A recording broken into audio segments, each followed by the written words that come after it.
Avtoritar nədir? Sinif qaydaları tərtib edir. Müəllim özü tərtib edir. Əslində şagirdlərlə birgə tətbiq etməlidir. Şagirdlərlə birgə hazırlanmalıdır qayda və tətbiqinə nəzarəti artırır.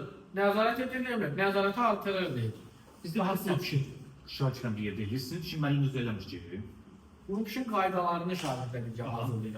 Burada sinif deyil, sinif qaydaları deyil. Olsun da sinif qaydası və qayda. Qayda varsa şagirdlərlə birgə hazırlanmalıdır. Niyə şagirdlərlə birgə hazırlanmalıdır? Eşitsin şagirdlə qayda. Şagirdlərlə nə olmalı?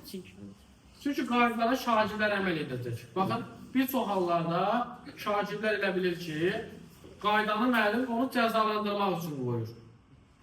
Yəni şagird belə başa düşür ki, müəllim qaydanı onu cəzalandırmaq üçün qoyur. Məsələn, sən beləsən, məni cəzalandırırsan. Çünki müəllim bu fikir ötürür ona. Deyir, baxın, qaydanı pozsaz cəzalandıracaq. Bu fikir ötürəndə o da onu belə başa düşür.